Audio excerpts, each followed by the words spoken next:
Hi folks, Alex Panas here at Synthesis Wealth Planning. I wanted to give you a quick update. We have a new tax law, as you know, signed on July 4th. A lot of different provisions in that tax law. However, today I want to talk about the impact on Roth conversions. So Roth conversions are a strategy where people can distribute money from a pre-tax IRA or 401k, pay the tax on it this year, and have that money go into a Roth IRA rather than into your bank account to spend. The idea behind that is you're paying the lower tax rates that we're enjoying right now, and chances are tax rates could be higher in the future.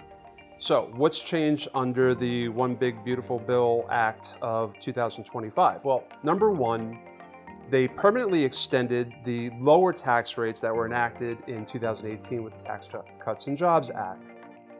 We were expecting that they would sunset at the end of this year, reverting to the higher rates next year. That's not going to happen, at least until we have another administration. So be careful with that word permanent, right? So what that does is that affords us more years to be able to do Roth conversions at these lower rates. However, we have a few other things to consider now. Number one is we have a little bit higher standard deductions. So the standard deductions were made permanent, but for this year they're increasing a little bit. So $15,000 and change for a single filer, $30,000 and change for a joint filer. So that is good.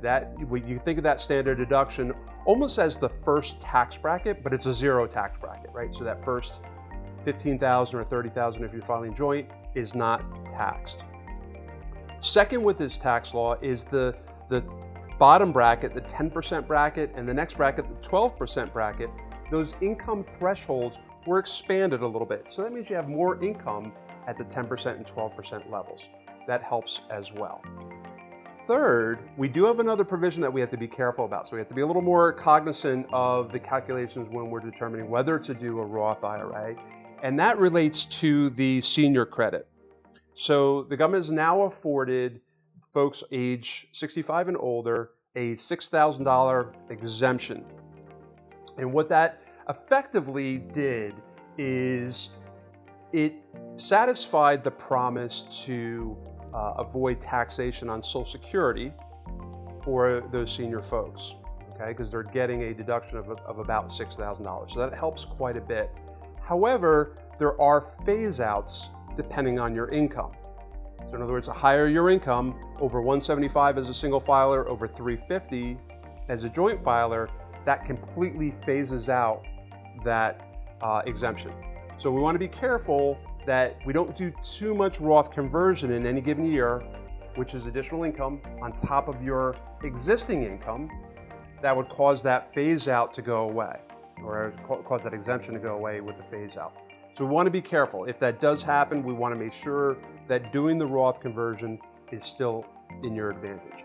There's other things that we have to think about as well that we've always talked about, such as the impact on Medicare premiums if you're 65 or older, because Medicare premiums go up with your income. So you may be subject to paying a little bit of higher premiums via the IRMA addition. Number two, we want to be cognizant of where you plan to be throughout your retirement. We don't necessarily want to recommend doing Roth conversions while you're residing, say, in New York or New Jersey, if you're going to be retiring and living and domiciling in a lower or no tax state, like Florida, or pretty much any other state outside of New York, New Jersey, Maryland, and California. So all of this goes into that decision-making process. Bottom line is the One Big Beautiful Bill Act of 2025, I think was favorable for continuing to do Roth conversions. Just makes that calculation a little bit more difficult, or an additional consideration because of that senior exemption. However, it does afford us an unknown number of years going forward at these lower tax brackets when we can do this conversion strategy. Remember, the conversion strategy works fine if tax rates are going to be the same or higher in the future. If tax rates were to be lower in the future for some reason, hence what I mentioned before about going to a lower tax state, then doing a Roth conversion now may not be in your best advantage. So really important that we take a very close look at this and make sure that it's going to be advantageous for you.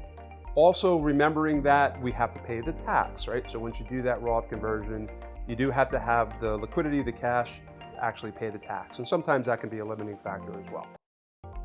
As always, if you have any questions, please feel free to call me, Dan, Eric, Will, or Kim at the office. We're happy to talk about it, see whether or not these apply to you. We always like to have the conversation about Roth conversions toward the end of the year, because we have up until December 31st to do a Roth conversion for this tax year. But at that point, we'll have a much better idea of what your total income will be for the calendar year. We can help make that determination. So with that, have a wonderful day.